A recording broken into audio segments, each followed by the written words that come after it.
Yeah, hello, Prof here. I had to check how much battery we had left. Yeah, battery. Um, Almost done swapping drives in the server. Let's move that out of the way. I had to fix a flashlight. It wasn't charging for my mom. Oh, we got another, not amazing condition, but really, I think it was $60. Really good price, because this is the one we like. It's not the 725 you're used to seeing, it's the 661 QC. Little bit of play in that guy. For example, I got a brand new one. Brand new one down here. See, also a 661 QC. This thing's mint. Listen to that. Barely anything. Says that guy's probably going out to be rebuilt. Mom made a comment of, maybe that one's mine. And I'm like, yeah, well, yeah, this gets back from being rebuilt. Also, for the $60, got the smaller battery. So not too bad of a deal. I think those are about $20 for the old ones. It's a 2012, and newest those are usually 2013, maybe at the very latest 2014. You can see on the use on this guy too. Wear right there from his thumb, wear right there from his pointy finger. So he's probably holding it like this right here. Not how I use it. I just kind of do these two, but teach their own. This feels really fresh. This collar there, look at that. That's a fresh collar. Really grippy.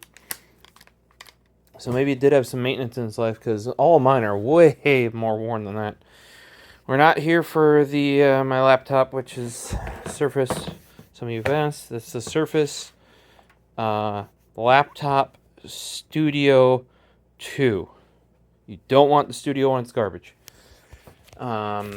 Studio 2, literally most of the same hardware as the Studio 1, just with a usable graphics card in it. Actually, the same monitor too. So you're like, wait, how does the monitor have better specs? Well, they just updated the firmware. So what you Studio 1 owners should be saying is, why hasn't Microsoft updated the firmware of mine and my Studio 1? I don't know the answer to that. Because I believe it now accepts 10-bit and HDR when it didn't previously. The panel apparently could always do it. It was the controller. So I don't know if that was just firmware. It might have actually been like the driver that got updated as well. Like the not the software, but the actual like driver for the panel.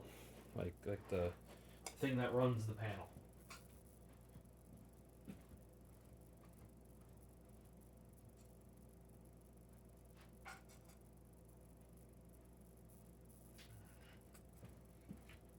Could also be a part of the LUT or lookup table, stuff like that. None of that is why we're here today, though. This is Vortex. This has been on order for a very, very, very, very long time. I actually do not know what the original packaging of this or the computer that it would have come with would have been like. So I don't know how accurate this is, which I could say for the IBM version. You're like, IBM version, yes. This is specifically a VTK 6000. I got it in Cherry MX Milkies. And you're like, Cherry MX Milky. Yeah, those are the white clicky switches. The soft click. I just feel like my vintage keyboards need to be in clicky, because, or vintage remade keyboards. This is Vortex's version of the Apple M0110, the OG. Very similar to the Happy Hacking keyboard layout back in the era. That was the one downside of the last one, which was the IBM. I'm forgetting. Not the Model M. Was it even IBM? It was the KBT Re, which is, I think it's a version of an IBM something. I can't remember exactly. But this one is one I might actually be able to use daily rather than just ooh and ah. That keyboard is also the KBT RE was the one that made me realize, like, holy crap, they can make a really nice pre-built keyboard. I have to imagine this logo and this design with these colors have something to do with how either the computer this would have come with, like the Apple computer, or the keyboard it would have come with. It is of that era. You know, that would have shipped. And I have actually used the original keyboard that this is based on some time ago. So yes, keyboards used to be small, and then they got very, very not small, and now they're massive. So we got this really nice cable that we got with the it was a PC Junior keyboard. There you go. See, I remember stuff. This is super nice. A to C. I think I kind of wish now I've seen some of the Keychrones that it was C to C with an adapter. If you hear Paisley in the background, she's just going crazy with her bag. The box this came in, she's like torn apart and destroyed and ripped the paper up. You know, kitten things. Kitten things, right? So, but the quality of these cables from Vortex, super nice plug. Standard USB-C sizing. USB is also standard, but a nice coiled cable. Came with a Velcro tie that I probably won't use. And in the classic way, the stretchy bit is on the keyboard end. Like just that little bit there. So it goes from, what's that, 6 to 8 inches maybe to... You could stretch it way more. You're going to start racking it once you go farther than we are here, which is about 2 foot. I mean, you can go about 3 foot, probably. And see, it's already taking a little bit of memory to get back to where it is. Let's pop this guy out. Okay, in here we got a wireless dongle, Daikazoku, right there. A control key, hopefully replace the caps lock. A little Allen, a really cheap switch puller. Then we have a key puller. I'm dumb. Switch puller here. These are really bad switch pullers. These go all the way back to Top Ray shipping those as key pullers. They're gonna wreck your shit. They'll work because what these are actually IC pullers. That's what they're based on. And I've actually needed those for swapping op amps and a jack amp. It's actually like really easy to get these now. Surprisingly hard to get a proper IC, like a classic IC puller anymore. I forget where I had ordered it from. Probably Amazon or something. You know, like a nice one, not a chintzy thing. So here is the M0110. I'm guessing that side's in Chinese. Let's get us some Inglés. There we go. Some nice classic colors there. We're not going to RGB light. I did get the Happy Hacking keyboard layout with the 7x spacebar. You could get the other model that's like a standard 60%. That would fit other keyboards and stuff like that. I did also get the 3-way where it's basically 2.5 gigahertz Bluetooth and wired. That is not VIA compatible. You have to use their software for those. Whereas if you have a single mode, which I believe is wired, or triple mode is what they call this. If you get the single mode, those are VIA compatible. VIA, QMK, etc. So I'll have to download Vortex's software and get this fixed because what do we got for arrow keys?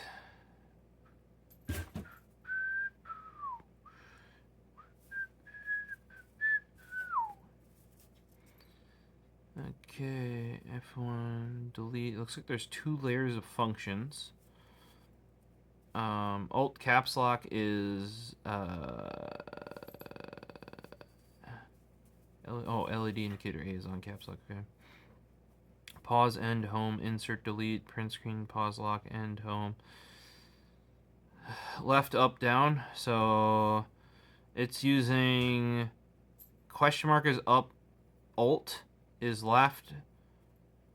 That'd be menu key is down and control is right, which literally will not work on this keyboard because it's the Happy Hacking keyboard version. Great. It's a great start, guys. Here's Paisley's bag, by the way, guys. That's her. Yeah, it's her bag, not my bag. I was not allowed to touch that, as you can see. If you guys are wondering why I say great to the programming of this, because in order to use this, I will have to program it, not just to use it with my layout. The reason being is, according to that manual, this feels a little bit cheaper than the KBTRE, I think. Build quality, just a little chintzier, a little bit lighter than I... Ooh, yeah, the Milkies feel good. They have the right vibe with the F1 through 12 there with the green. The function's got the green. It has the exact vibe we're looking for. It has the nice angle. I'm not saying the Happy Hacking keyboard was influenced by this or the original version of this keyboard.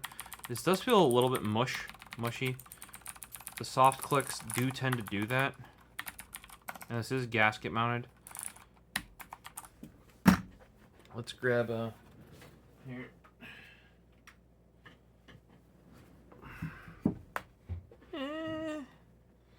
Not wide enough, but yeah, that's perfect for me. I'm probably gonna be, once I program this bad boy up, we'll use this.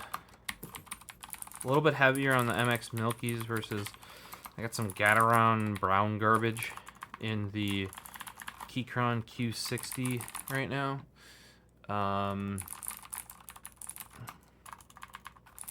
These are definitely heavier and a bit mushy on after the click. There's definitely play past that, which you'll get that on clicky switches from Cherry MX.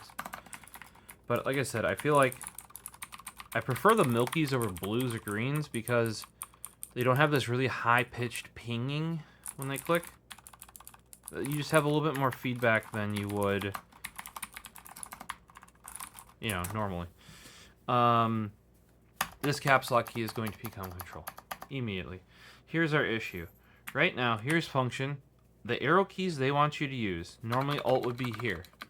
So it'd be Alt, menu, control. So you gotta hold your hand like this. I don't have the control key. It's literally missing. And the guide says I need it. Wherever I put the guide, unless the kitten ran off with it. So yeah, the guide for this keyboard says that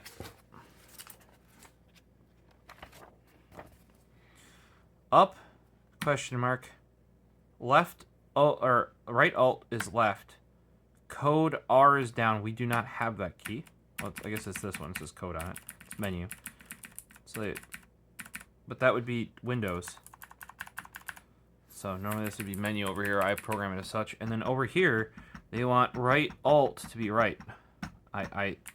Also, even if you did that, because this key would be shifted a little bit, so the alt would be coming here, and this would be more here. Like, it's still awkward as frick with the function key. Somebody's just not thinking.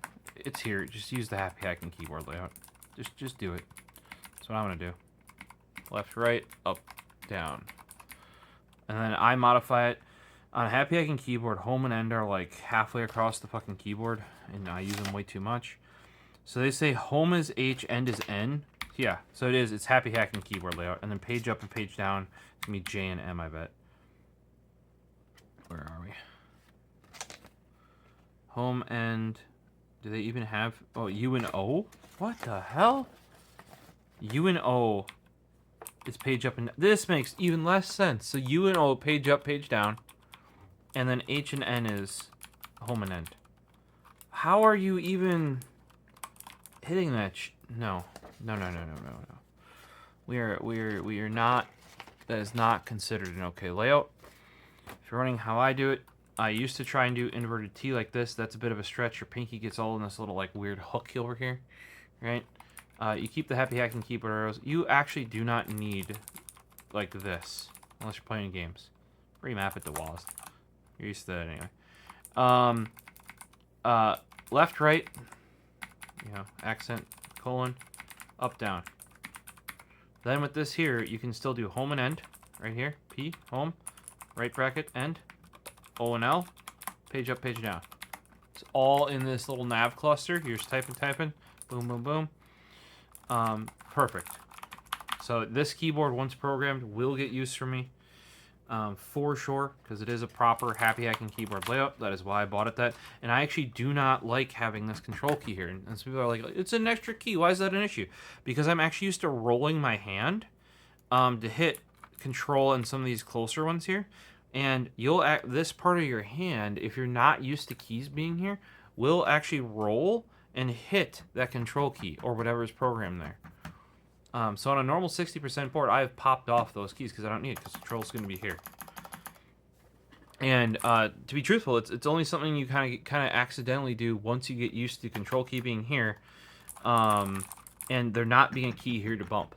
I really have no use for that, and it becomes, even if you use this function key, like you have to like really cramp up to hit that. Especially with this being control, and you're like, why would you want this control? I know people who have standard 10 keyless layouts that remap this to control. WASD, like WASD keyboards, has the ability on their standard 10 keyless, standard full size, to remap this to control. Reason being is because if you're here, it is much harder to shift this pinky down to the corner and then to C, V. Like that is much harder on your hand than it is to just move it over, C, V. You know, or control A. Control C, Control V, Control T, Control I, Alt I, Shift I. You know what I mean? Like it's just in line. And how often do you use that caps lock key? Tell me, how often really? If you're using it that much, it's too much. Also watch this, function caps lock. Now your caps lock. Or I normally do function A. Some keyboards do function tab to turn it on. I like having my control key work in the layer, so I don't program it to caps lock. I also like my tab to work in the layer, so I don't program it to caps lock. That's why I use Control A. Because it's close enough that when the light's on here, you still know that, that should be it. I have seen some newer 60% do the same thing, where Control A, because they have tab. I think this is bound to RGB on a keychron. Like function tab was RGB, so they made function A caps lock on one of them. The vibe here with look at those green keys on the function keys there. They're beautiful. Compare that with the little green on the FN key right there. Yes, there's a Paisley butt right there. So if you're getting low light, apologies, but I don't control the kitten. The kitten controls the kitten. No one can control the kitten. Yeah. But I would say it build just feels a little bit cheaper than I was expecting based on the KBTRE. It does have the weight I was expecting, you know, like that sort of stuff. It's just like, I don't know, the outer shell just a little bit, very grippy little feet there. Little battery door for a pair of double A's. Can the dongle go in there? No, there's no dongle storage. That's a downer. Yeah. So, it's a little bit lower quality than I guess expected based on previous offerings. But, you know, nice metal label there. It has the exact vibe you want out of something like this. I mean, look at that. Like I said, the texture is just a little bit off for me on the casing. Not that shouldn't tell you to not buy it, because for those of you that are like me that use a 60% happy hacking keyboard layout, there are not many options for you.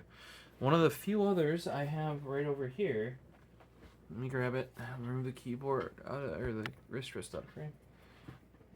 One of the few others is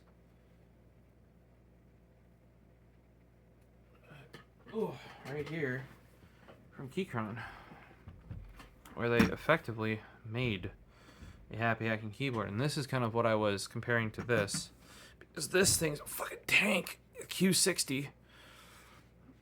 Same Allen screws on the bottom. Similar feet. If you look, they did a much better job color matching the feet. Whereas here we got white. The Keychron got gray. To almost exactly color match the bottom. This thing feels like you could bludgeon a person to death in 2 hits. This, not so much. Now, it's a much cheaper keyboard. I do feel like they cut a little corners versus the KBTRE. Now, they did make cheaper versions of the KBTRE later on in its life and rebranded it as, I forgot what, but it didn't have, like, some of the branding cues. I do wonder if they'll do that with the here, too. Apparently, this did well enough, like the M0110 did well enough, that they are doing, like, a numpad version of it and some other ones. I do feel like it could have benefited from, like, listen to that. You know, I feel like it could have, just like this thing's made out of just solid metal, this could have benefited from that build quality. I know it wasn't originally that way, but, and this is the multi-mode. Like, here's another thing, on Keychron's latest stuff, they have managed to make their multi-mode wired, wireless, PC and Mac, and it's VIA/QMK compatible. Whereas Vortex, it's always been, and even with Keychron's older stuff, that just means that Vortex is a little bit behind on whatever controller or software they're using compared to Keychron. Previously, it was kind of assumed that if you wanted to be able to program it with the normal software, you couldn't have the wireless. That just wasn't a thing. But now, Keychron's proven that. Like, I even have their numbered pad here. Same thing here. This thing could use a bigger battery, but I think that's just, it's physically smaller. And there's less room for a battery. But that thing's amazing. Way better than the glorious one I have. I love having the 3 Bluetooth profiles, the dongle as one of them too. Put the dongle on the desktop, Bluetooth into my work laptop, then I can Bluetooth into my personal laptop. I only need one really expensive number instead of multiple. Whereas with the Glorious, it was 1 Bluetooth profile and wired. So I had to Bluetooth it to my work laptop and wire it to my desktop. Not the end of the world. Also, the Glorious has no extra buttons, which I started missing immediately. You need tab. If you're going to actually use Excel, you need tab. You just do. To be truthful, it's way nicer to have like equals and a bunch of other things too. I think I need to add a colon somewhere on there. I just noticed I've missed that. I added some parentheses, but I really haven't used those. I do need a colon badly. So yeah, I don't know how I feel about the switches on here. Like I said, that may be because when I bought it, was like, retro keyboard must have clicky switches, and I prefer whites for that. Like of the blues, greens, milkies, which are whites. And lately on the Q60, previously I was running the standard Q60, not the Q60 Max. I ran reds because that was the only switch that was available. When I ordered the Q60 Max, the only switch available was browns. Now they're all hot swap, so I could swap them whenever. And I've just gotten used to those switches. Like, this is perfectly fine. I will be programming this up, but literally this keyboard out of the box in the Happy Hacking keyboard layout, at least based on the manual, is unusable. Actually, it has, you have up, left, down. So unless you never need to go right, which I feel like, I mean, it's pretty common to have to go right.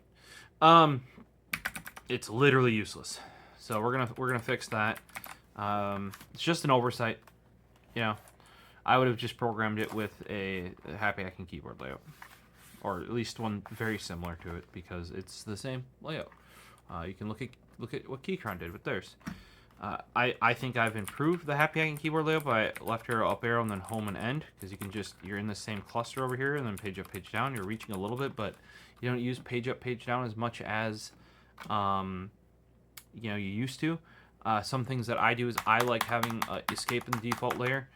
Some people prefer having tilde a default layer and then function escape. That's up to you guys. I also prefer having print screen in my default layer there. Some people prefer having the backslash because they program more. Okay, cool, not a problem. Change that to backslash by default rather than print screen. And be my guest. That's the only two things that I would say are like variable depending on your habits are escape. Depending on what you do, you may want the tilde key default layer, and then you can function escape because you don't use escape as much. And print screen, because I'm more of an IT support role, do a bit of coding, but I mean I'm so used to having my backslash in the layer now after so many years that it is a non-issue.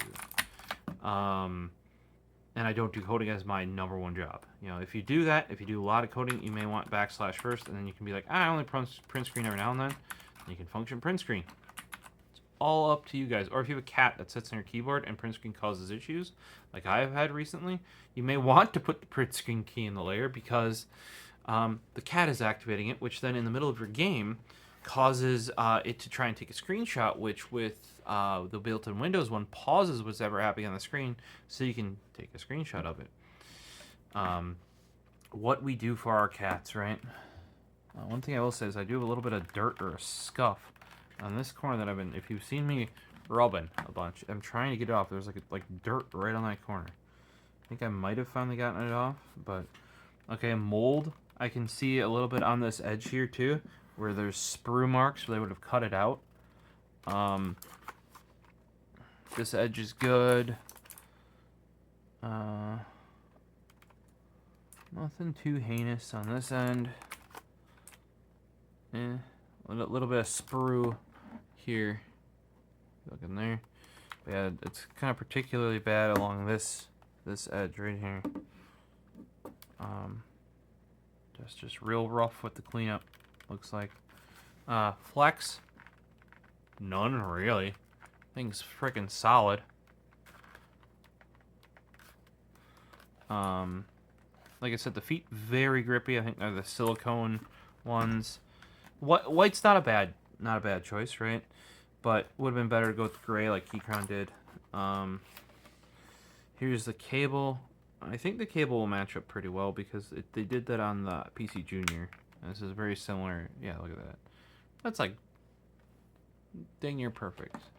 I mean, this cable really adds to the experience. I do want you guys to let me know down in the comments what you thought. Please let me know what the reference in the packaging is all about. I didn't have any direct use with the packaging of computers of this era. I don't remember at least seeing it. It is something you would have kept, or I would have seen in like a basement or a back room at a school. Possibly. It is very indicative of the era, like the coloring and the styling and stuff. But I'm just interested because like the last one with that the KBT RE was based on, the PC Junior, that was like perfectly mimicking the marketing and stylization of there. Like opening that box was like almost as like they just got that so freaking on that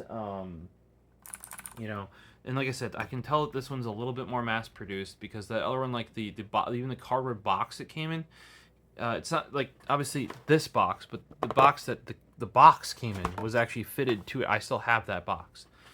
Like it didn't need just paper packaging. So, and I'm not saying that's a bad thing. It's just that one was like really freaking well built for what it was. And you can see the build quality's just gone down on a hair, but it's got the nice angle too. If you like the happy hacking keyboard angle where it's always wedged no matter what, but it's wedged like the correct amount, you have that as well here. I mean, like this was a good keyboard back in the day, I'm glad to have a redone one of it. And like I said, some of you may think I'm crazy, but I feel I am actually faster and more productive on a 60%. And that might come down to a lot of my early typing was done on a laptop when I got my own laptop. And it was a 12-inch laptop. What I do like, though, is, you see this? I can hit every part of the keyboard with my hands. Like, I do not have to move them from here. That is what I like about it, is that I don't have to, like, click, click, click, and then, over the number pad, click, click, click. It's all right here.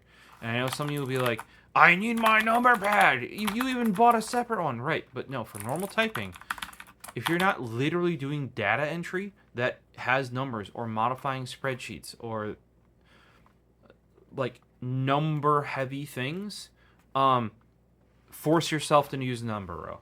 You will get plenty fast with it for typing in dates and times and all that sort of stuff. Even like one sort of ticket number here or there, perfectly fine. Now, if all you're doing is managing like spreadsheets, and as I said, I have a dedicated number pad. It is very nice to have when I need it. That's why I only have one though, because it's like when I do what do you want to say, like paying the bills. I usually do that. You try to come into like one weekend or whatever. That's when I want to connect the number pad to the desktop. Or there are certain specific older programs that assume you have a number pad. Because for the longest time, everybody always had a full-size keyboard. That was kind of in the era after the Model M was standardized. Like, the later ones that even went membrane. After that point, kind of like you were the weird one if you didn't have a full-size keyboard, right? And people are like, oh, full-size, tankuless, that's a newer term. No. The SSK is from like 1988. And that has a number pad built in it from 7, 8, 9 and down. You know what I mean? And like you can see this IBM, or not IBM, this Apple M0110, look, it's a 60%. So yeah, it's like at the same time, and even Model Fs originally, they didn't have the center cluster because you just had the number pad. And you had a control key. There weren't key, or if you had, like, this was caps lock right there, stuff like that.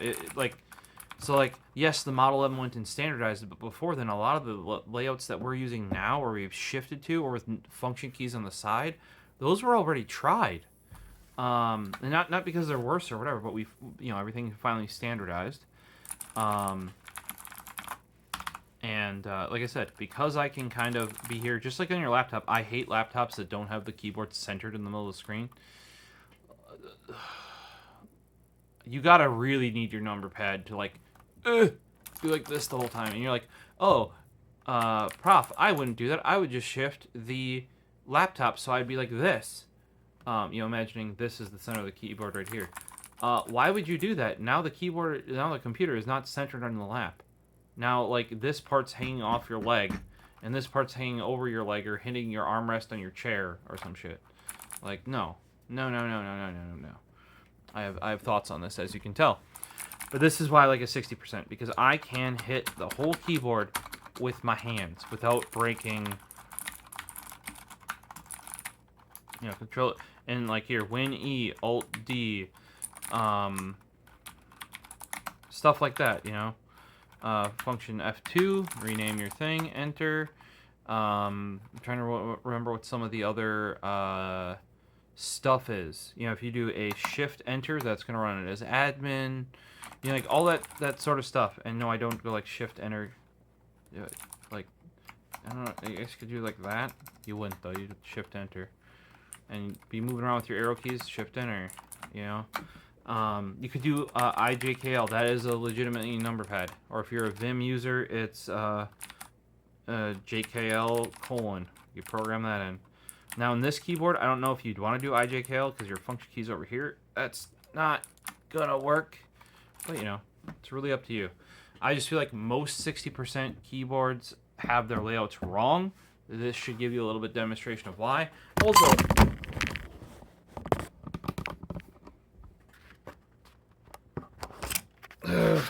you died there.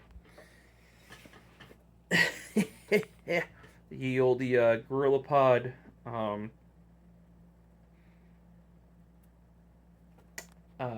Died. But yeah, like I remember the Corsair 60%, horrendous. The Razer one, really liked it. You could program it so it could fix the layout. You couldn't move the function key. It was always like right alt or something, which is an okay one to use. A lot of keyboards won't use right alt. They'll use the menu key on the right because there's already a Windows key on the left, or some people have double Windows keys. Or no, they won't use menu. They'll use Windows on the right because they already have a Windows on the left, which you actually want to use right alt because of where it is under the keys if you want to use it, or even if you want to hit it with your pinky, you fold it under, like this. Like they haven't actually used. I feel like all the people that make mainstream 60% keyboards don't actually freaking use a 60% keyboard. Number one thing, needs to be programmable. Number two thing, ship it with a working layout out of the box. Um, you know, also if a key says it does a thing, for first time users, it needs to do the thing. Now, once I get used to it, obviously I could program that escape key to be tilde, even though it says escape, because guess what's up in the left corner on a lot of keyboards? Tilde. Non-issue. You know, and then I'd be like, oh, if I want to escape, I have to function. Like, you'll learn that. You'll pick on that really quick. Use it for 2 weeks.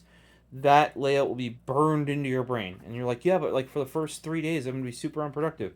Yes, you will. That's with anything. When you use a new mouse, when you switch from a mouse to a trackball, when you switch keyboard layouts, that can take months, not just weeks. Like if you want to get good at Dvorak, Colmac, any of the alternative layouts, I can tell you going from ortholinear, or going from staggered keys to ortholinear, even if you're sticking with QWERTY, that's going to be at least a 2-week transition. I did that for the longest time. Now I'm finally in a place where I could work a job where I could use an ortholinear, or I could use a non-standard layout. Personally, though, being that my laptop's a QWERTY and I don't really want to program or use like the PowerToys keyboard remapper, I'm gonna stick with my QWERTY 60%. That's pretty much what I'm locked in on. Look, I mean, like that. There's a Q60 Max. Up there we've got a Happy Hacking Keyboard Snow and a Happy Hacking Keyboard Studio. I actually pulled the Snow out the other day when the Q60 Max battery died. This guy, though, I don't know how I feel about that. That chin, and we'll see, because this guy's got a chin too. But holy guacamole, the chin on this guy because of the buttons down here. Realistically, guys, this was a keyboard. You might have seen me being like, oh, I've always wanted a 60% plus a track point. And I have. I even own one. I own the Tex Yoda 2. It's still not built, though. Then this came out, and I bought it immediately. And I tried for like a month or two to use that thing. And one day I got so frustrated, I grabbed the Snow out and doubled my words per minute. And I never fucking looked back. Also, that keyboard, the Happy Hand Keyboard Studio, is built like a printer. Fujitsu, stop it. Beautiful, horrible. Beautiful, horrible. Literally. Look at the plastics on here. It's a friggin' printer. For those of you who have done Toshiba printers and Fujitsu printers or scanners are probably more common in the US. Tell me that's not a piece of a printer. Tell me it's not a piece of a printer.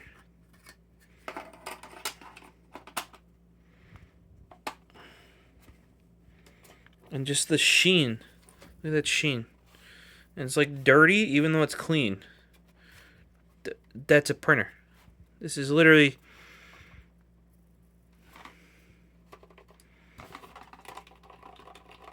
Key switches are interesting, actually. But yeah, something about this chin made it so like my placement and typing was off. Some people would think, oh, you're hitting the nub. I literally use a ThinkPad for work. And my silver ThinkPad that is a 6th gen that I've had all its life has a nub. And I've had a ThinkPad T420. The nub isn't the issue. I think it's the chin. So we'll see how this chin goes. We'll see how I do. But yeah, at least this is another option for those of you that run 60% Happy Hacking keyboard layouts. And it's a nice throwback. Comes with nice keycaps. It's gasketed. You can get different builds of it and stuff like that. Like I said, I feel like the casing's a little bit lower quality than compared to previous ones from them. Not bad. Don't take this as me saying it's bad. It's just like, expectations versus reality. And it's not in like the bad way. It's just like, oh, I expect this based on a previous product. I never handled their lower end. I think it was like the PC66 or something, which was like the generic, or not generic, but like the not as cool branded one. So it might be that same grade. Like maybe they lowered it a little bit because when I got that keyboard, when I got the KBTRE for like $100, give or take, I was like, okay, if you guys can deliver that, why am I even building a keyboard? Because, and then that's like, I don't know, 200 or less, I think. Like, why build a keyboard? A lot of custom keyboards don't even have gaskets. They don't have hot swap. They don't have, wireless. So, I'm going to give this a crack. Because I've gotten quite used to this Q60. I will admit, though, when that died and I grabbed the Snow, still typed faster on the Happy Hacking keyboard Snow. Now, that could be because this is rocking them stinking brown switches. This is now O-ringed as well. A much nicer O-ringed. I got to do that to the wired version of this guy. I want to get some ergo clears, some Cherry-made or branded ergo clears in that bad boy there, and we'll see. I think it'll be closer. This guy's gonna be interesting. Like I said, the Milky's just probably because I'm used to the browns are just a little heavy and a little mushy. But I do like the click they have. They got a click, but it's like a what's that? A lot of you have probably never even heard of Milky switches or MX whites. But I think for a retro board, it's a good choice. Also, I don't think, even if you brought that into work, I feel like some people's reds are louder than that. Yeah. So I don't think you're going into work, even with clicky switches, necessarily annoying people. I have built a couple, or recommended or spec'd out, help people make some really silent boards. Guys, as somebody who is building custom mechanical keyboards, basically I don't want to say since that's been a thing, but since the hobby really started getting its legs, and then became more mainstream. I mean, it ended up being one of the two first things on Mass Drop, which is now Drop, which is now owned by Corsair, and Drop actually ended up buying Geek Hack. The mechanical keyboard community was one of the two, with audiophile, which is the only two remaining things on Drop. Also, back in the day when X-Acto, before they were bought up by the Chinese company, was testing their new blades, they came to us because of the mods we were doing. The keyboard community has always been, guys, you're not just here for the keyboards, you're here for the community. And a lot of you are very knowledgeable. What got me into the audiophile stuff? Not audiophile people, no, keyboard people. What got me into using a trackball? Keyboard people. What got me using my computer more than just, like people are like, oh, I only use it for gaming. Well, I did a bit of encoding, video editing before that. What got me into using my computer and actually using it for programming? Keyboards. So, where they got pushed down a little bit was when the gaming keyboards started being mechanical and coming out. SteelSeries had their 6GB2 and their 7G for a long time. But when we're saying the Corsairs of the world, when they started going mechanical, and the Thermaltakes and the Cooler Masters, that's kind of when, especially when the lighting, and then the RGB started coming out. But yeah, it has always been an amazing community. And I can tell you back then, ever since then, where this all comes down to is the gasket mount, in my opinion, is the biggest thing I have seen and experienced in keyboards since I stopped building custom ones for people and regularly. I'd say probably since 2012. Because what happened once they Cooler Master was selling their Quickfire Rapid keyboard for $35 for blues, $40 for reds. I had one of each. Everybody had one. Everybody had a Quickfire Rapid, right? Now you're like, why did they do it? They sure, that's cheap. That's even cheap to this day, right? They were selling them under market. There's literally no way. I have bulk bought and resold Cherry MX switches The switch cost alone is more than the keyboard. Why were they doing this? Well, they wanted to get people to accept the mechanical keyboard. And when I mean by people is not you guys, not you enthusiasts, right? The average PC gamer / consumer. Get them to accept the mechanical keyboard and pay more. Because up until that point, they were paying more for gaming features, like 20 switches that you could press at the same time, or stuff like R, G, and B, not RGB, red, green, and blue, like LED lighting, like single color. And if you want a different color, you'd buy a different keyboard. They'd all have one color. They'd all still be membranes. Some might be better or worse than others. Like look up the Cytec Eclipse. That was like #1 keyboard for the longest time. It was available in blue. Then they had another one later on in red. And they had the Cytec Eclipse 2, which was shite in my opinion, comparatively. And that had like a switch on it to go between R, G, and B.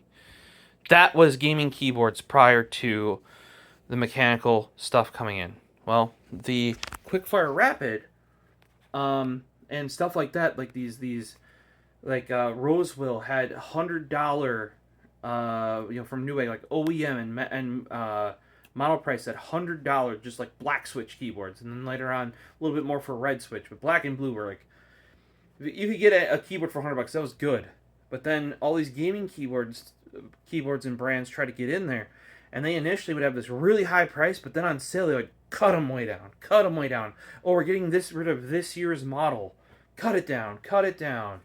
And if you guys are wondering, there's obviously not this year's model. I bought a Happy Hacking Keyboard Pro 2 in like, I think it was 2008 or 2009. I have a friend still using that keyboard to this day. And in an earlier video on this channel, only a couple years ago, prior to the hybrid coming out, I used money that you guys have helped me get with the affiliate revenue and stuff like that down below to buy one, because I hadn't owned a Happy Hacking keyboard in such a long time, and I wanted to experience it again. And I was able to buy one, and it was the same model 10 years later, if not more. So like the whole like, oh, we have to cycle these out and sell them for cheap because like we're gonna have a new model next year. That's not a thing for mechanical keyboards. I have mechanical keyboards working from like 1986. As long as you can figure out how to plug them in, they will work. And they were used in terminal servers. Like, they're grotesque, and they still work. You do not need... You do not need a new keyboard every year, a new model every year. But what that did is that really they reduced those prices to get people in, to make mechanical keyboards the new hot thing. Then they did single color backlighting. That was very common for the longest time. Then Corsair came and knocked it out of the park and did RGB, and it was exclusive to them for a whole year. Prior to that, when Logitech's getting in and they come in, they make their first one, the G710 Plus. White, it's backlit because that's what gamers need, is because people couldn't, like, they're like, oh, that was like a big hang up early on going to mechanical was, oh, I'm going to lose my backlighting, because a lot of these people were used to backlighting on, because it would have been somewhat common on laptops, pretty common on a high-end desktop keyboard. I don't have it over here, but I have my Logitech that's like a slim scissor switch board.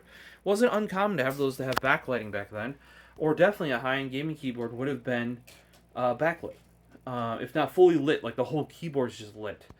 So going to a mechanical board that's better, that's not backlit, not for those people, even though, like, for us, you, me, I ideally wouldn't want to be using a non-mechanical keyboard for any real amount of time. Or maybe I have like a Dell Quiet Key that's like one of the best rubber drums. That thing feels better than a lot of mechanicals, actually, like a lot of cheap mechanicals. But yeah, like, how do we get those cheap prices back then? Is because they're basically subsidizing it, because they got to get rid of these models and to get people into the market. Then once they get people thinking, oh, enough people have a mechanical, it's been justified, well, then they can start cranking them up. And prices on gaming keyboards have only gone up and up and up And then once we had, I never finished the Logitech thing. Logitech dropped the G710 Plus with the Browns, the most average switch. They are the DT880s of the Cherry Max switch. The meh, right? They also launched it with O-rings. So not only they took all this stuff to like kind of that slowly had come out and that the Enthusiast had developed, and they kind of like put it all together and were like, hey, we are making like the most average applicable keyboard out there. Like this is going to appeal to the most people. It has the macro keys, which were a thing. I never really see anybody using macro keys, but everybody wants macro keys for gaming, though nobody ever programs them. Though I did find out with when I did the WoW mouse, I had a very way back SteelSeries made a WoW mouse, and people are asking me how to write macros for integration for World of Warcraft, and I'm like, guys, I'm reviewing the mouse. Like, making macros on it is the same as you would make macros in World of Warcraft. Like, I don't know how to do that. I don't play World of Warcraft. I can tell you about the mouse, but I that was the only time I've actually seen people like worry about making macros was with that WoW mouse. Any other time I've seen macros on keyboards, if the keyboard doesn't have media keys, they're probably remapped to media keys, or people remap it to copy and paste. And I'm like, bro.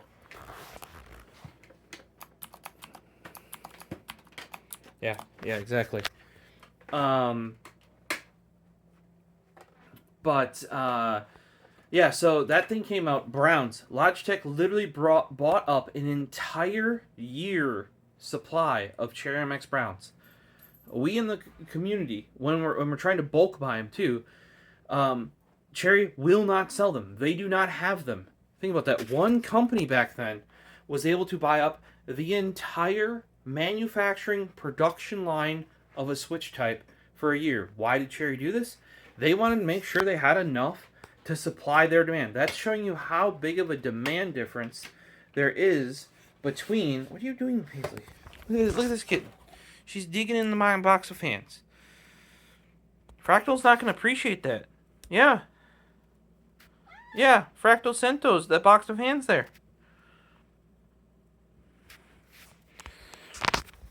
Because they wanted to make sure, like, that should tell you scale, right?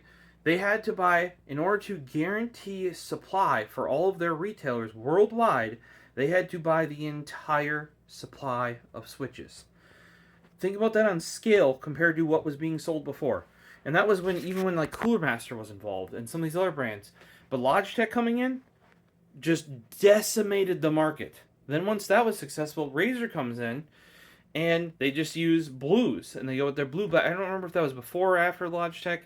Either way, eventually Razer just makes their own switches to guarantee supply and all that sort of stuff. And they didn't really make it themselves. But that's why the 2012, I think it's the 2012 Black Widow that still has blues is like the one you want to have. I used to have one around here. I think I ended up lending it to somebody and never made it back here. That's happened with a number of things over the years. That's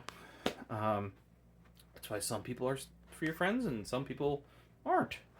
Or they end up just like moving away and you're like, hey, what happened to all this? Like you were borrowing stuff. So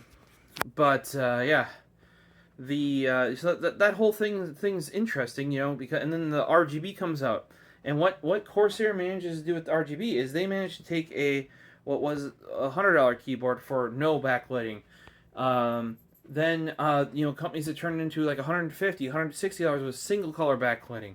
You might get your white, you might get your blue, you might get your red, depending on the brand, or like often they would pair the color of the backlighting with the color of the Cherry MX switch. The most stupidest thing in my opinion, but whatever. And but then what Corsair was able to do is they were able to bring it back to R, G, and B, even though their controller was supposed to do like 1 million colors or whatever. It ended up being improperly made, and it only had 2 bits, so you basically did 256 colors. Even though they claimed all this amazing stuff, and theoretically, I think they were using like an ASIC in there or something. That's why they're so expensive. And they had exclusivity on RGB. because they knew, because third-party switches were already knocking off Cherry, that was coming in no time to other people. Other people were going to snap that up as soon as possible. What that did, once these brands grabbed that RGB, though, is now they could sell gaming products on RGB. What that ended up doing eventually was the entry-level products in gaming were non-backlit mechanical keyboards like the Quickfire Rapid, which were 80, 90, 100, maybe 110 dollars new, and then would go on sale for $40, $35, right? Mechanical, non-backlit, right? What that turned that into is now the entry-level gaming, quote-unquote, keyboard is maybe a mechanical, but probably just a membrane with RGB backlighting for $100. I've reviewed some of them on the channel here from Cooler Master and Razer.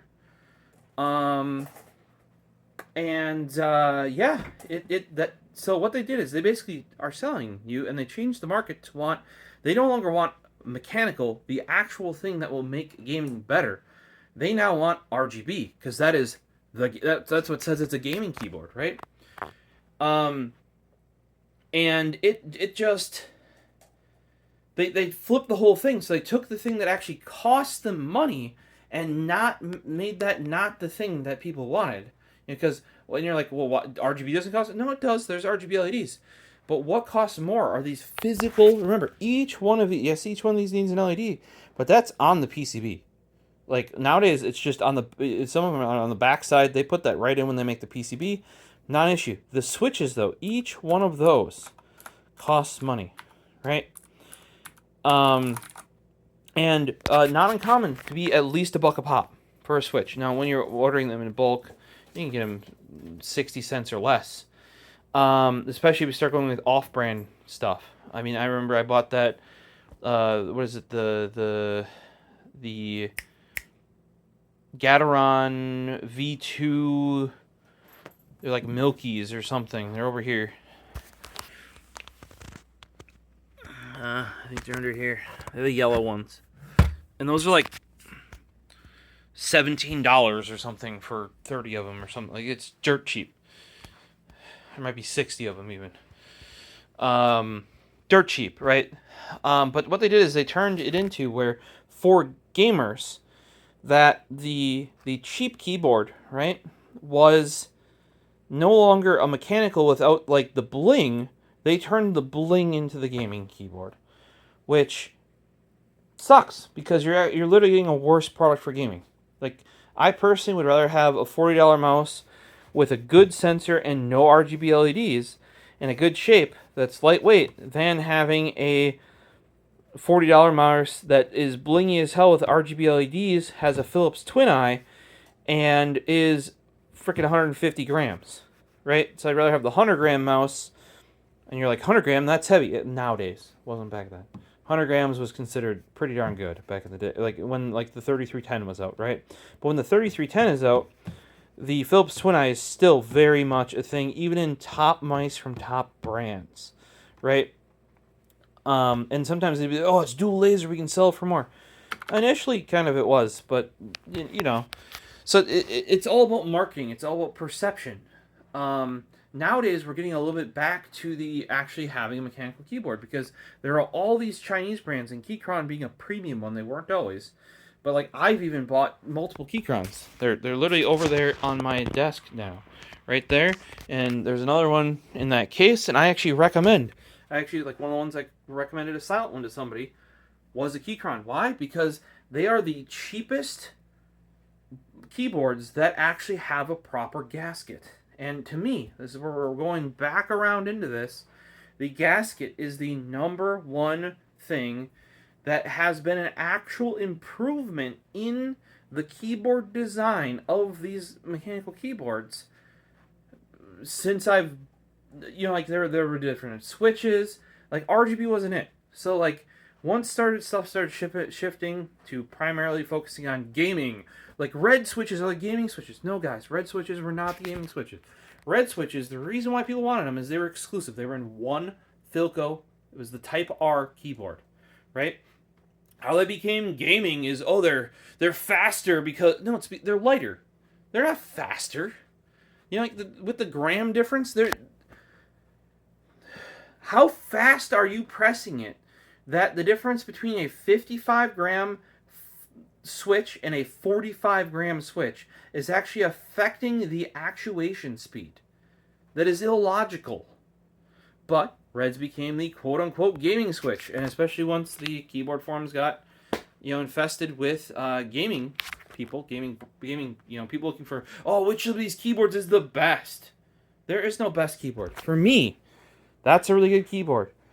You'll say that's a really good keyboard too. It's even in the same layout I like, right? But for me, what is the best keyboard?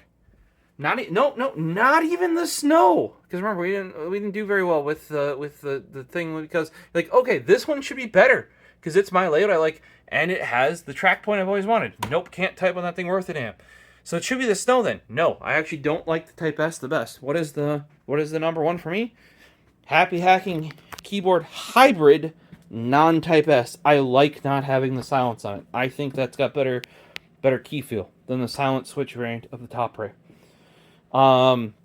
As my best keyboard. There is no best keyboard. Here's a whole rack of very dusty ones that are very, very expensive that I really need to clean off and properly store. With some shoes on top, and yes, there's a K-Mac Happy underneath there, as well as some other stuff.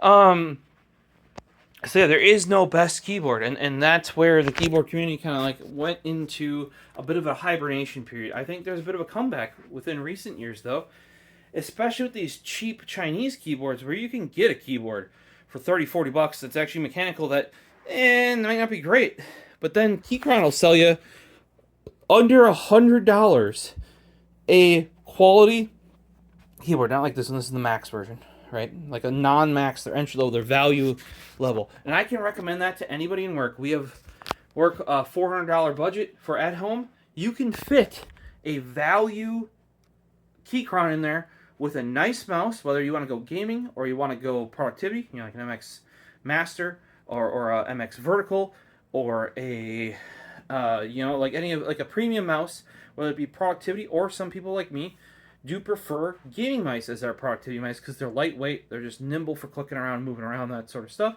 That'd be fine too. You can fit that in there. You can fit a monitor or two even in that budget if you want to, because you can get a nice quality monitor. I know I think I found 4K. I bought my 4K they're at work are at, I think they were under $250 for some I don't remember if they were NEC. I'm trying to remember. But you can get a single monitor. Like, they'll provide you 1080p ones, but if you want a higher level one, that's kind of on you. Sorry, I'm kind of futzing with there's the LG OLED, 4K OLED, or WOLED, or whatever you want to call it. You can fit all these little things in there. Or you can fit in as much as I like that Sony headset that you might have seen, that's like $150. That's a big chunk. I mean, like, you can rearrange it so that fits, or you can just get yourself, there are nice wireless headsets now that are $50. Easily a quite nice one at $100. Those used to be $200, now they're at $150. So you can kind of put together. You gotta be a little bit, skip the RGB, and you can put together a really nice set of stuff. So I think that's coming back, and a lot of these Chinese brands are also putting out accessories, or they're actually making them hot swap, which even a lot of so it's to the point where people are giving Razer, Corsair, Asus crap for not having hot swap. Because that's and if you guys wondering, they are not adding hot swap to these things for actually wanting you to have hot swap reasons. Nope. And King over here, King Arthur James, would agree with me. They're adding it for marketing purposes so they don't get dinged on their reviews. Because there have been different switch choices. You gotta remember, you can swap your CPU and your motherboard. The bulk of the people never unpair their CPU and motherboard. I forget what percentage it is. It's something stupid high, like 80+%. They never upgrade their CPU, even though that's like what people. Oh, I'm gonna build a custom PC because that way I can upgrade it. Now that system has had 2 or 3 different CPUs. The server in the other room has gone through a 1700X, a 3900X, and 5900X. The home theater PC was 2600X, 5800X, then down to a 5700X. The repair PC over there was the same 2600, then to a 5800, then X3. Sorry, not when I say 5800X, I mean 5800X3D to a 5700X3D. This is now down to a 5600X3D when Micro Center had them available, and now Chibi PC went from the 1700X that eventually went on the server to the 3900X that eventually went on the server to the 5800X3D that was in there. So I do take advantage of it. I'm glad it's a thing, but the average person does not. They will never hot swap their switches. They probably will never change their keycaps. They won't. And I'm not saying that it shouldn't be available then, but that is why these mainstream brands, remember, Logitech made enough keyboards and was expecting to sell enough keyboards to wipe out the entire Switch market, right? So think about, that's why like that market is so many more times bigger than Keychron. I mean, Keychron is huge on Amazon now. So maybe not Keychron, but your average enthusiast keyboard brand, right? These mainstream gaming brands, especially like your Logitech and your Razer, are like thousands of times bigger. That is why they don't care about hot swap, because the we're talking single percentage, if not less, that are actually going to utilize it. So the only reason why you're getting it now is because they're getting dinged in reviews for not having it. It's not because their users are actually using it. Now, hopefully, if they add the feature and people talk about it, people will actually start using it. But realistically, buy the keyboard that has the switch you like. You know, how do you know what switch you like? Borrow other people's keyboards. Try them at the store. I don't think switch testers are good enough, personally. I think it takes at least 2 weeks. Once again, a week of full use. Like, we're talking 40 hours of work use. Or 80 hours, I'd say, of home use after work/school to really adapt. You know, like 2 weeks then. And I'm just talking, like, even if you just take, you know, like, I'm rocking the Q60 Max here. I swapped those switches if I want to be as fast as I was on the Browns, even though Browns aren't my preferred. It's probably going to take me upwards of 2 weeks to change. Now, obviously, the more... my full 2 week recommendation, that's like when I was testing out keyboards, because a lot of times back in the day, you would not get, to get clears, you'd be running a Leopold Tankulus, right? It was one of the few boards that you could get full clears back in the day. And that might not be, Tankulus might not even be your choice of layout. But in order to try a switch, you wouldn't because you'd have to desolder and resolder a whole keyboard. No, to try a switch back in the day, you would just get a different keyboard, buy it used. If you end up not liking it, you resell it used. You lost shipping. I mean, I made a habit of actually making money off of those transitions because I'd buy keyboards as people want to get out of them, and then you'd sell them to people that want to get into them, right? So you do a little bit flippy plop, plop, plop, and you make sure you're never paying the shipping and the fees, and they're doing that, and you're making a couple bucks. And if you do a good job, have a good service, maybe they'll come to you and they need you to find something like Clacks, you know what those are, or other keyboards like that, or other rare keyboards, or they're like, hey, we're looking for like this keyboard, do you happen to have one with like Alps switches? Like there was a very common Matthias Mac keyboard that uses Alps. That's the one that everybody would go to for Alps, and I actually had new people who had them. A lot of people would buy them just to try them, and you'd be like, oh, I know those people have it, they might be willing to to sell it off because they might not want a part of their collection or might not be using it anymore. That sort of thing. Like, that's how you would try different switches, is you would have a whole different keyboard. So it's going to take you, not only do you have to adapt to the switch, you have to adapt to the slight different change in the height of the keyboard, the slightly different size of the keycaps, the different profile of the keycaps, all that sort of stuff. So the people that are like touch keyboard are like, oh, no, sometimes I can't. I've typed on I know what my layout is, right? I like OEM height keycaps. Number 2 is cherry for me. If it's not one of those 2 keycaps, I will type worse. I know that. It's been 10, 15 years now. You know what I mean? You spending 15 minutes or, you know, being a couple months into the hobby, probably don't know that yet. So expect to take 2 weeks to get used to any decently significant change or switching over to another board. Don't just be like, I don't like this layout because you spent 5 minutes on it. Actually try and use it. And that is actually how I got better at typing. Is I used a black on dark gray happy hacking keyboard and put my mind to it and used it. Prior to that, I wasn't fully touch typing. After that, once I had it, because it was slower to look down and figure out what the key was, I learned how to touch type and I got much better. Am I the world's bestest typer? No. And I'm really bad at typing. I think slight dyslexia in there someplace, especially after watching stuff with Luke from Linus Tech Tips, and I'm like, oh, I got a lot of stuff like that going on. Especially like reading and typing, I would say 70 words a minute. You know, typing my own stuff probably more towards the 100. You know, when I'm typing out code, or especially like technical documentation from my own noggin, especially stuff I don't have to worry about punctuation and that sort of shit. You know, just like drawing, I'm far better at technical drawing than I am like drawing the human body. Obviously, as I learned to draw the human body more, I got better at it.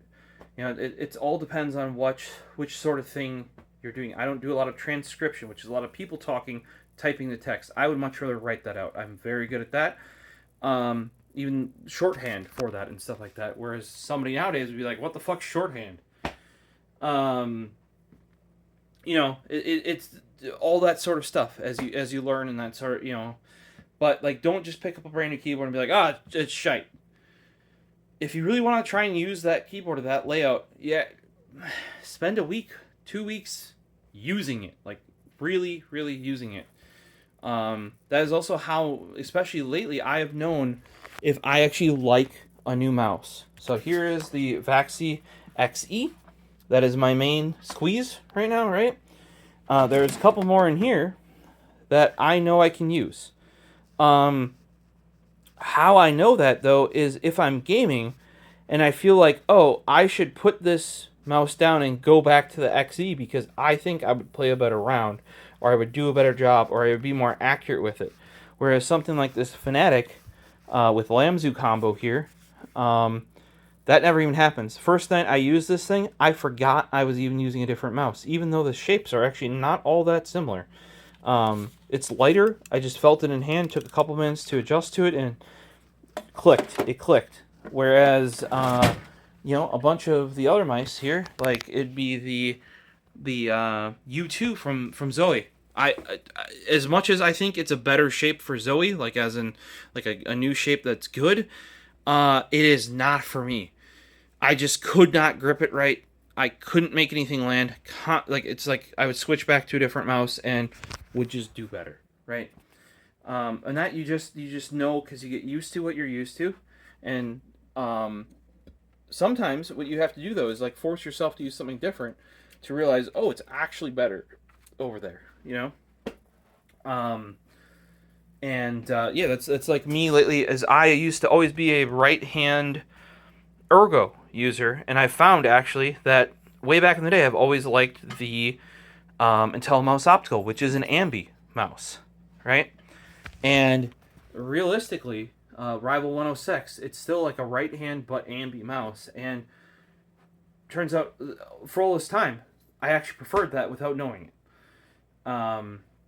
Whereas I can always go back to not the new Death Adder V3. Ugh, it's not a Death Adder, but like the classic Death Adder, you know, the 2012, 2013, it'd be Death Adder 2013. I can go back to that and just hit heads. Always did, because it was my LAN mouse. I had an extra one. It was always in my bag with an extra keyboard to go to LAN parties. I never used that thing day to day until one time I thought like, I do really well at this mouse at LANs. What if I just like used it on my desk? And that's how, for the most part, the Death Adder always became my secondary mouse, because it's kind of like the de facto, the go-to, etc. You know, like when I just need a different mouse to maybe change up the grip for a night or something, we go to that. Now we're kind of using the Viper V3, which in my opinion is just an ambidextrous Death Adder, because they changed up the shape so significantly from the V2. But hopefully all this knowledge is just a bit of a brain dump to go over a, a lot of this stuff, and hopefully it's useful. But there's a lot of preferences with a lot of this stuff, and there's a lot of history to why it is the way it is. Um, and a lot of this stuff already was. It's not anything new. It's just being rediscovered. And I think a lot of these, like a lot of the Chinese brands are kind of helping that happen, or we're starting to go back to where a lot of the other brands are going back more into, like your Vortexes.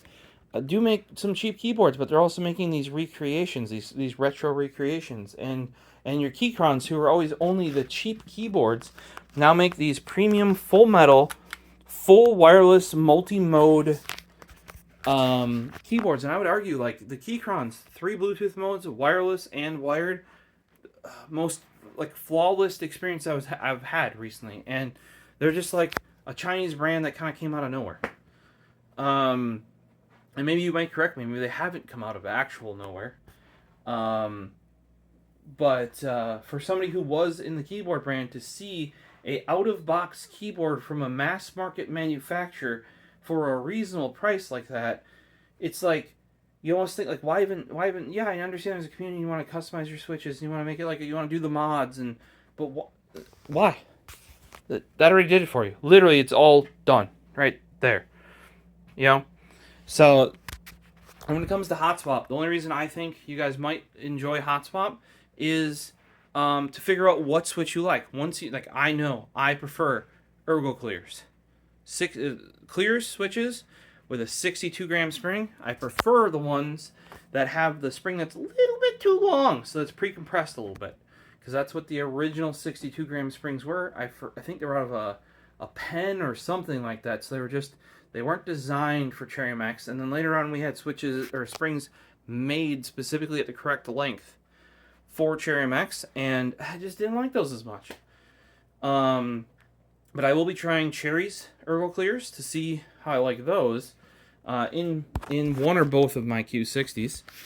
And like that's what I'm saying. I think where this came from was, if you want a solid keyboard, your base keyboard that you buy, if you don't buy one pre-built like a Keychron, should be a gasket-mounted keyboard.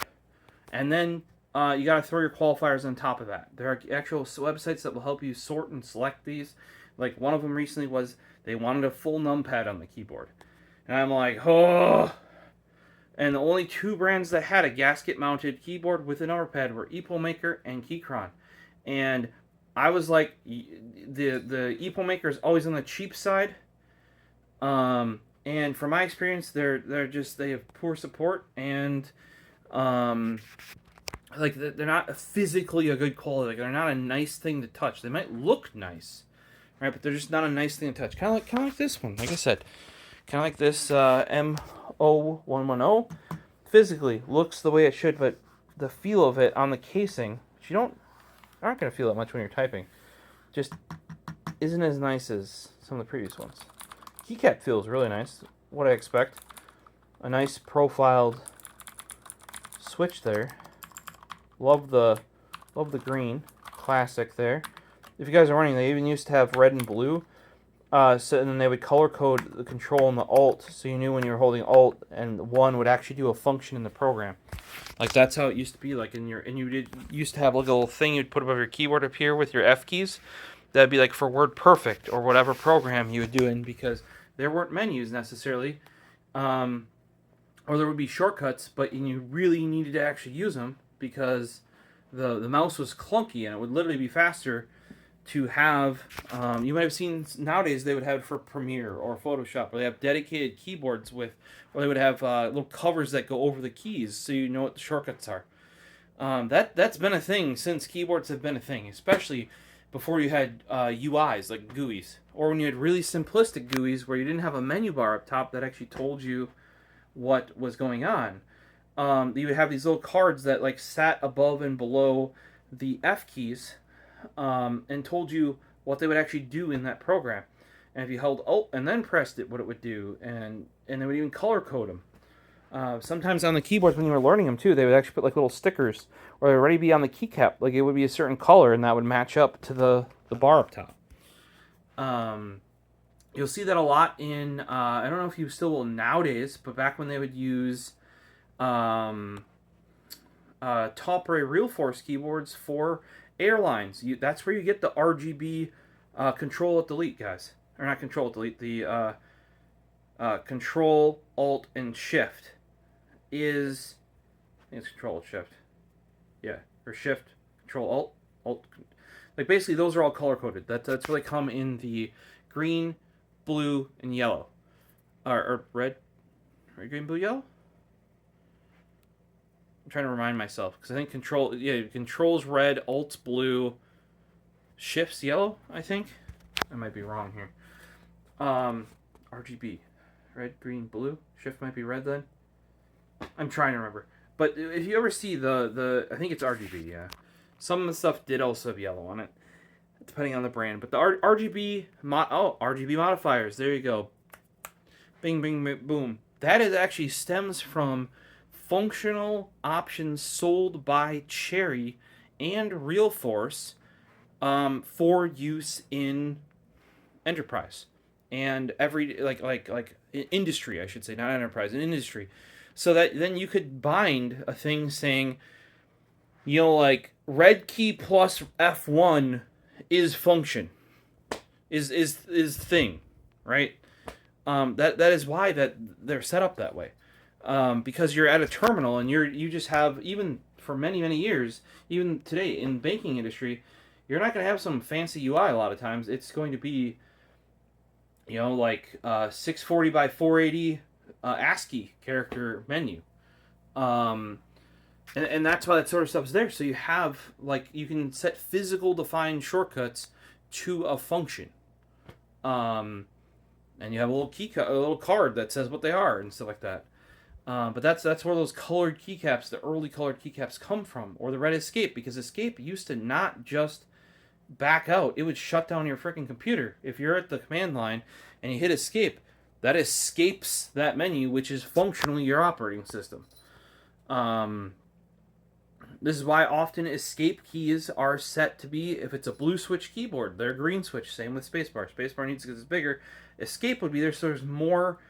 What do you want to call it? Like there's more force on it, so you realize you're not pressing tilde, you're pressing escape, and you don't accidentally press it, or you're like, you're hopefully realizing before it happens or as it happens that you've backed out, because it's different to feel.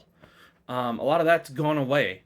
Even in early, I would say, like Cooler Master keyboards, you would see that in some of those. But for the most part, now all keyboards just have the same switch on every key. But they used to be actually like functionally different. Like on a POS keyboard that might have clears, it would actually have a dark gray switch, if I recall correctly, and those would be in the 100-gram range. Like you're pressing on that thing, and that might be purposeful, because on a POS terminal you don't want that to go down. You're checking people out and whatnot, And like a lot of cars, you'll see this in, where the cool stuff for cars was the functional bits from the old cars, which is now cool, and then that turns into trends in modern cars as modification bits, when it turns out that's actually from like an 80s car, and it looked cool in that, so we're now modifying our new cars to look like that. Same thing with keyboards. Is a lot of these these pieces, Enthusiasts, like the cherry red escape, all of that were very rare optional extras, as industrial options that not many opted for, that once you got your hands on, you could give your keyboard a little bit of zest in the era when there wasn't anything look-wise you could really do to your keyboard. Like, you might be able to mix black and white keycaps. Like, you used to see a lot of checkerboard keyboards, because people would buy a white one and a black one and mix and match.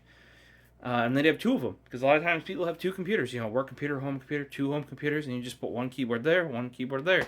Back when DOS keyboard was very popular, that would be a thing. Having blank keyboards was hot shit for a long time. Happy Hacking Keyboard is one of those from that era of that sort of thing, and that was seen as like a pride that you didn't have to look at the keys. Sometimes I might want to, though, you know. But all these trends come out of, a lot of them come initially out of actual function, and then people turn it into form. Not that it can't go the other way as well, but you know, why are there different colors in tools? So that one tech can differentiate stuff from another tech. But then it turns into they add more colors, so then people buy stuff just based on color, even when it costs hundreds of dollars. I don't understand. I mean, I like yellow, so all my stuff's yellow. So if I have the option, yes, of course, I'm going to buy it in yellow. That little poker right there is not available. You know, it's only available in red. Ugh. They didn't make that many of that tool. A lot of people didn't know about it. A lot of people didn't like it. I think it's one of their best. So, but yeah, hopefully all this information helps. And all I can say is with a lot of these input devices, one of my favorite things about reviewing is like HID devices, human interface devices, because it's not just like a physical, does that look pretty? It's how you use it. Does it fit your hand? And also, it might not fit your hand, but does it work the way that the creator intended for the user it's intended for?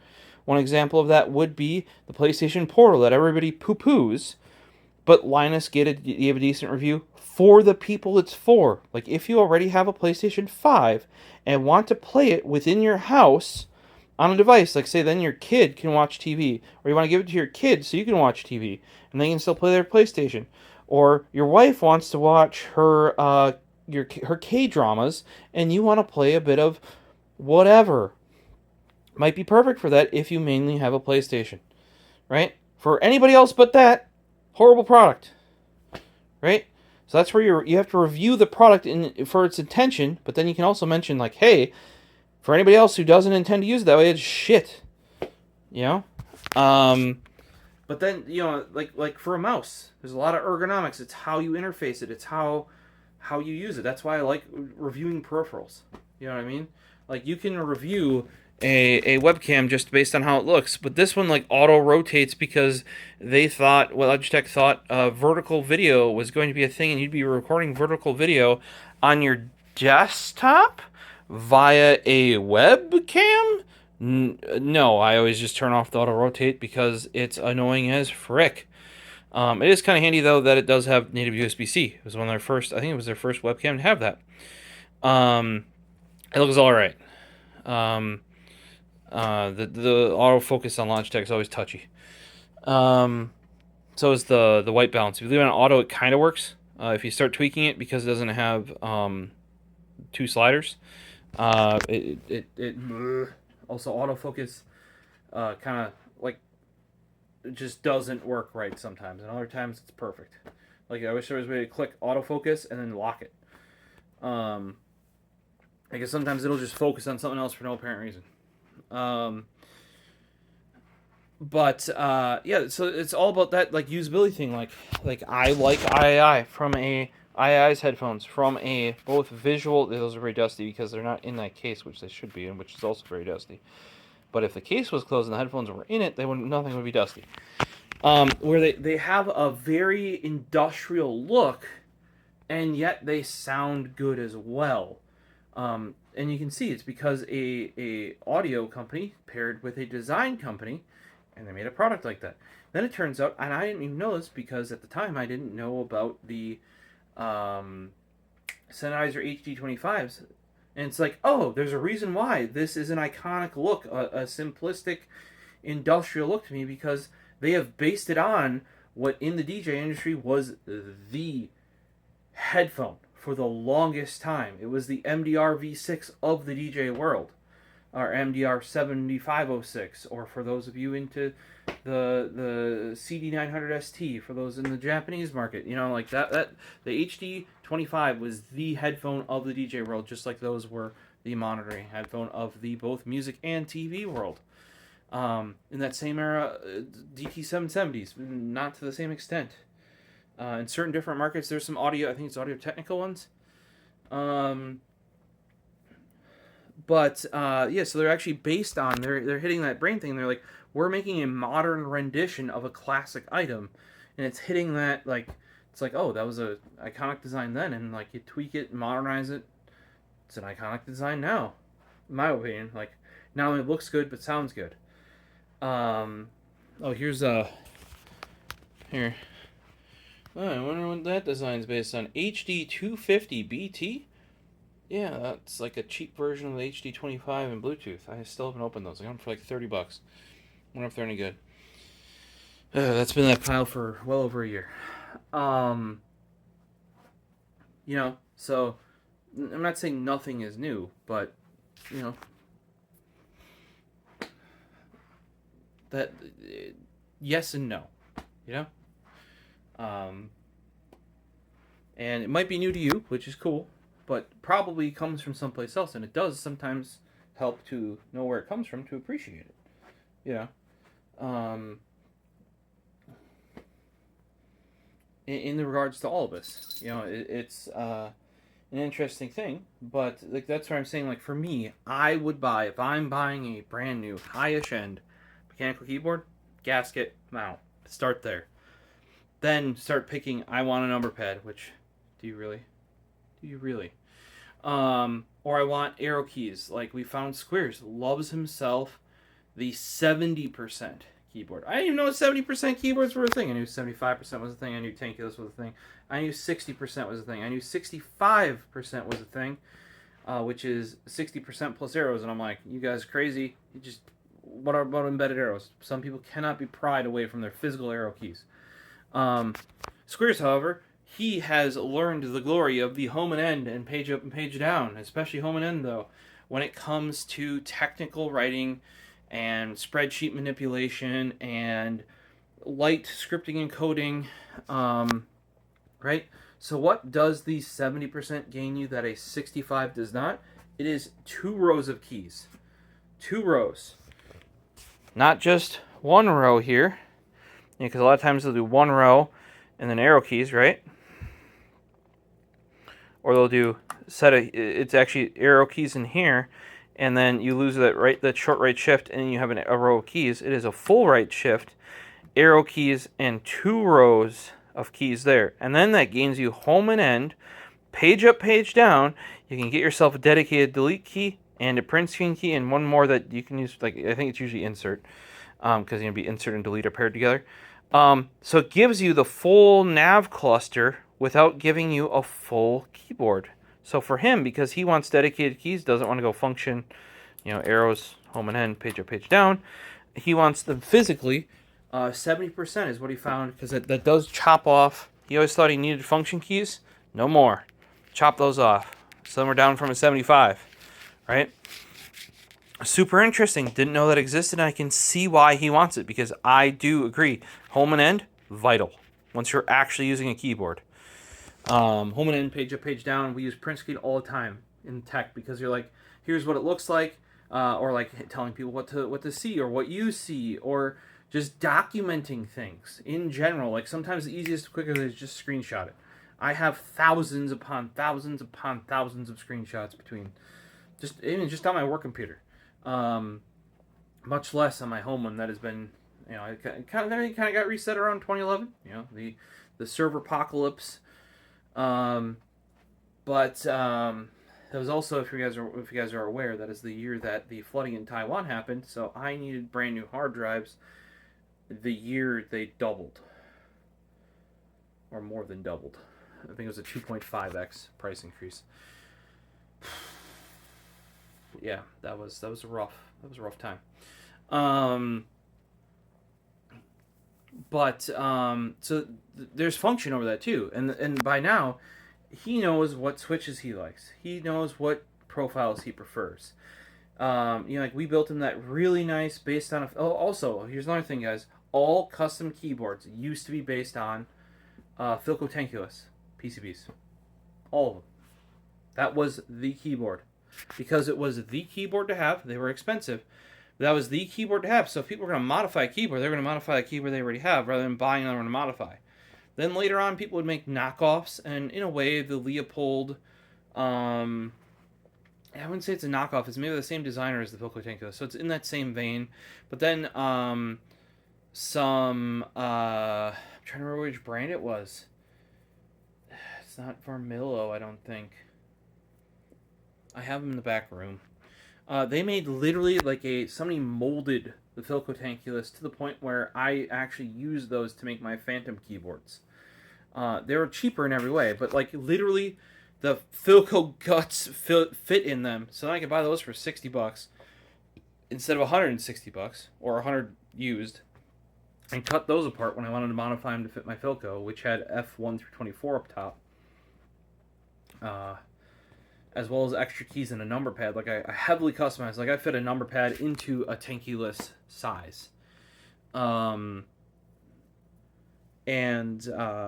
Yeah, so you could start doing that sort of stuff because that was the keyboard. So even the knockoffs were of that keyboard back in the day. I still have acrylic cases for Philco Tankuluses that are made and fit those because one of the first mods done and like what the Phantom was later built for / around was an acrylic case mod that's just layered acrylic that somebody in the community had put together. I can't remember his name at the moment, but those are very rare. I'd be surprised if they're not worth big bucks now, especially when paired with an early Phantom PCB, because eventually people were like, oh, if we have PCBs made out of Philco keyboards and we have cases built to fit the guts from Philco keyboards, all they needed was the plate and they could build their own keyboard. Then at one point too, because originally the Phantom PCB was designed just to make the Philco programmable. Like they didn't even originally design it to go fit in other cases and stuff. They just did it so that you could program, because that was the big thing. And this is where it comes in the Enthusiast community. We were worrying more about keycaps at the time, like keycap group buys, and then programmability, and maybe a light dash, because you could always fit a 3 millimeter, I think 3 millimeter, of a certain profile LED inside the Teramex switch. Well, you would always obviously use those for not even always, but sometimes you use them for caps lock, scroll lock, other notification or other like indicator LEDs. But then people started thinking, it's like, what if we put one in every switch? Well, when you're doing a single layer PCB, that's really hard to do because you still need all the traces for the switches. And even on a dual layer, because every switch needs to be wired to power for the LED. Still not easy to do as somebody who has designed them. But we started playing with that as well. But that was more. Now we've already started making custom PCBs using the 18 Mega 32U controller. Let's try and tweak it even further. Can we get LEDs working? That was part of the original docks, because the docks turned into the Ergo docks. Then we used the initial docks product to make the docks 60%. That later merged with the GH60 project.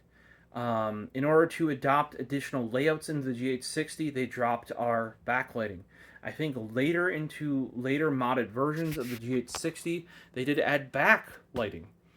I think around like a rim lighting initially, and then possibly even an additional switch, because that was an open source PCB. People managed to mod in individual switch lighting.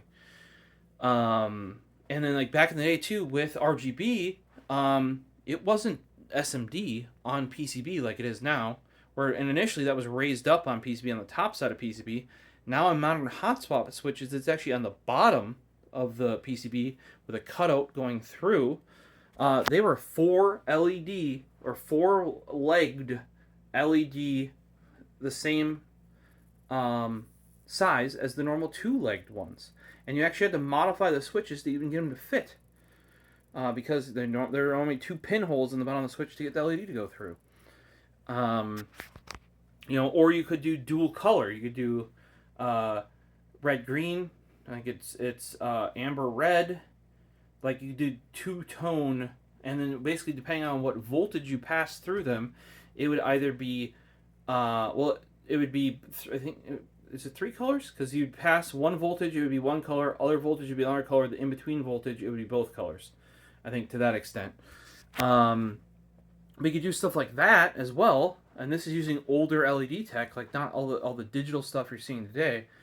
And that's the sort of stuff we were doing, not now where it's almost all into the aesthetics or the physical design or adding brass weights. That came more out of the Korean. I want to say the Korean and somewhat Japanese modding communities. You know, KB mod. I'm trying to remember some. There's one other one that was a big like instrumental in this, and the you know, like that sort of thing. What was really coming out of China at the time was cheap key sets that were knockoffs. Not even like today where they're knockoffs of themes or something, but it was just kind of like cheap $30 key sets when a normal key set was $100, $200, $300 if you wanted a complete set. And they're getting $30 sets out that are PBT, and you're like, holy crap! And like even Japan's not managing to make like Top Right can't make PBT space bars, right? Because they warp, and China's putting out PBT space bars. Now, were they the best? No, but they were putting them out. So like stuff like that. So then you know, China's starting to come in, and basically what they're doing is they're starting just to mass produce the things that we're making as a community.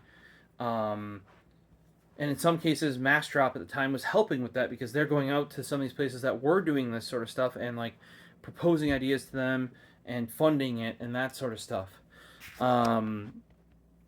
So, and that's where kind of like the Chinese community comes out of it is they're making either knockoffs of Cherry switches or they're somewhat like cheapening and mass producing popular community things or things that were group by before. What they would do is they'd get a hold of them themselves. They'd make a cheaper, more mass producible version of it and then just sell it. Like they would produce the stock themselves and then ship it in. Sometimes they'd ship it into U.S. warehouses and then sell it out rather than shipping direct from China, because I was shipping direct from China much less common from that. Very, very costly. So often it would get like drop shipped, not even drop, because that'd be drop shipped direct from China. It'd be like bulk shipped to you know, like a reseller in the U.S. I know some guys even they were moving enough product to actually get like open their own businesses in the U.S. for that sort of stuff. You know, really cool to see that opportunity. Whereas now we're getting all these like really small pop-ups that are making whole keyboards, and because like Keychron, they're via compatible. You know, like they're using what was open source community made project software now. You know, whereas I'm trying to remember, Hazu was the sort of like later gen updated version of what was on the Phantom, then went on then the HID Liberation device. He did a lot of contribution to this, which I believe was QMK based. Because there was TMK, it might have been TMK based, which then turned into QMK based, and then that's where we're at with VIA now. There's a whole history behind it. I might get some of this stuff wrong. It has been a long time, guys. But all this was happening back then.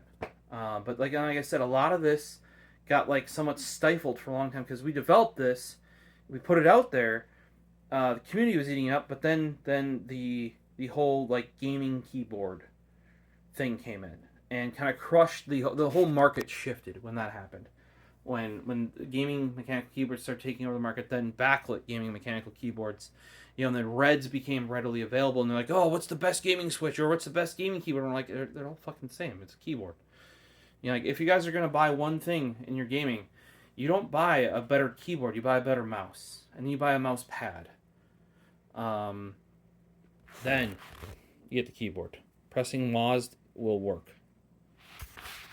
You know, the mouse is gonna have much more effect on gaming than the keyboard.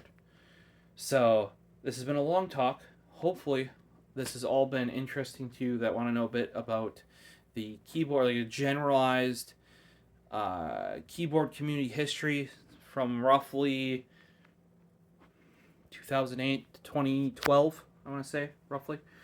Maybe into 2013.